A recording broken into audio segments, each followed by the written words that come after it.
Chapter 3 Unexpected Action. Red-headed, freckle-faced Jerry Macklin, star sprinter of Brighton, ever ran in his life, he ran that night. Down across the uneven, hill-dotted dumps he tore at a speed that would have put his high school records to shame. 3 times he fell, but each time on the instant he was up and off again, without even a thought as to whether he had injured himself. And all the time he kept repeating in his mind, "There's a spy out there planting dangerous things for the Navy Yard and the United States. Joe's in icy water watching him, and I must get help as fast as I can." It was good, too, that he did put forth the last ounce of his strength. Sergeant Martin was just passing through the Navy Yard gate as Jerry arrived, his uniform covered with loose ashes and dirt, his hands bleeding from stone cuts received in his falls.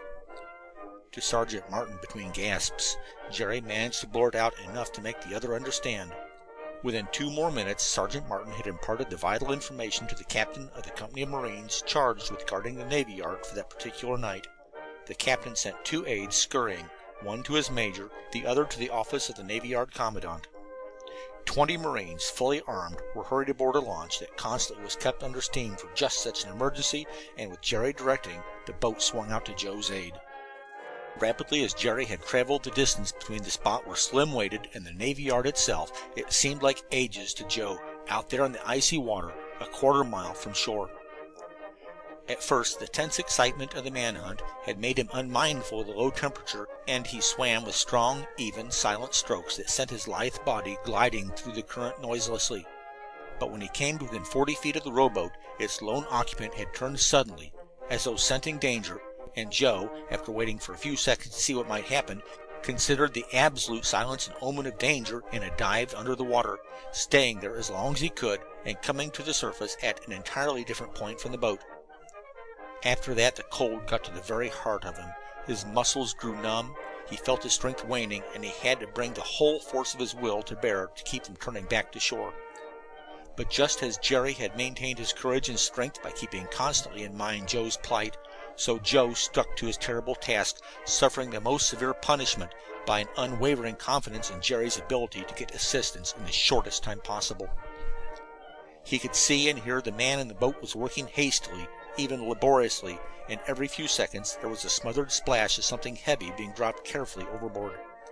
And then, at the most inopportune moment, just when Joe was head and shoulders out of the water, not more than 20 feet from the boat, the searchlight was thrown full upon him.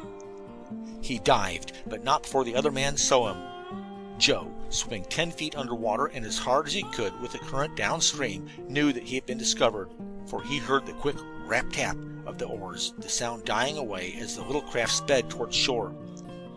When he did come to the surface, it was with a certain feeling that the fatal searchlight had been played upon the scene 2 minutes too early, and just in time to prevent the capture, red-handed, of a very questionable character, undoubtedly carrying out some plot for an enemy government. For as distinctly as he could hear the oars thrashing the water toward shore, he could discern the steady but subdued puffing of a steam launch racing up the river. Joe was now on the point of exhaustion. He was flapping the water desperately, but he was making no progress, and he was having the greatest difficulty keeping himself afloat. He tried to cry out, and this final effort took his last bit of strength. The steam launch was perhaps 30 feet away, but Jerry's words, "Right about here," floated to him as from the opposite side of the river. The boat's searchlight that was suddenly thrown on blinded him. He lost all account of things and had the vague feeling of sailing across great spaces on fleecy white clouds. When he regained partial consciousness, Sergeant Martin was in the water with him and trying to raise his body over the side of the launch. Then he relapsed again, for it seemed to him hours, but that was actually only about 2 minutes, and was awakened to his real senses by the shouts of Slim on shore. "Slim's got him!" Jerry almost shouted. "Hurry, Captain! Right off this way to shore! Slim must have him! Listen to Slim's bellow!" And if there wasn't a first-class ruction in progress just upon the spot from which Slim's vocal signals were emanating, then Slim's voice was deceptive indeed. As a matter of fact, there was the finest sort of fracas afoot. Slim on shore had been a silent and anxious witness to the sudden turning on of the Navy Yard searchlight and to all that it exposed: the boat, the man at work on it, Joe in the water, and his discovery by the boat's occupant. And then, as the light was extinguished and the whole affair was engulfed in darkness, Slim heard the rapid beating of oars upon the water and the rower heading toward shore. And Slim. Unable to see the craft approaching, he traced its course by sound, and when the man stepped ashore, Slim was only a few yards away. Discerning a shadow just ahead of him, the youth threw himself at it with his whole weight, only to grunt his pain and disgust when he came into violent contact with the trunk of a dead tree. The sound, however, startled the enemy into an exclamation which revealed his whereabouts, and a moment later the two were locked together and rolling over the ground. Slim with a desperate grip upon the stranger's throat, and the latter landing blow after blow upon Slim's stomach. It was during this melee that Slim spied the searchlight of the launch and let out his first call. After that, most of his bellows were involuntary, and but punctuated the rapid-fire attack with which the other man was landing his blows just above Slim's waistline, or where his waistline should have been. As the launch headed towards shore, its searchlight trained over the bow, the man of the rowboat resorted to more desperate tactics. With a tremendous jerk, he managed to free his throat from Slim's grasp. An instant later, he gave the youth's neck a twist which almost broke it. Then he landed a vicious kick which put poor Slim out of business. Just as the Marines from the launch were climbing ashore, the fellow sped off into the denseness of the night, and his footsteps died away. All presence of them was gone. A dozen of them searched for an hour, but without result, and further investigation along that line had to be abandoned until the following day.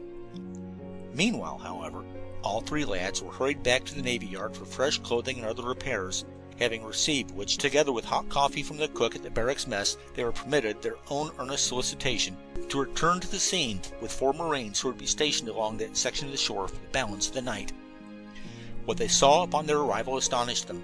3 additional launches had arrived upon the scene, and the commandant of the Navy Yard was himself directing matters. He had in his hand a slight rope that ran down into the water, and close beside it was a hose line attached to an apparatus in the boat. The boys knew at once that a diver was at work down on the bed of the river. From the side of another launch, anchored parallel with the first and 15 feet distant, 4 husky bluejackets were waiting expectantly to divide their strength on 2 stout ropes that were being attached to something down in the water. The third launch played its flashlight upon the work, while the fourth steaming about doing patrol duty. Even as the boys watched, the commandant gave a signal, and the 2 sailors began hauling upward on the 2 heavy ropes. In a moment, an oblong box about 2 feet long, a foot wide, and of the same depth came dripping from the water. As it was brought to the boat's side, 2 other men grasped it carefully and placed it in the bottom of the launch. Then the ropes, which were attached to a guide line, were hauled down into the river again. "What does it mean?" Joe asked of Sergeant Martin, who had changed his clothes and arrived back ahead of them. "What does it mean?" repeated the big sergeant.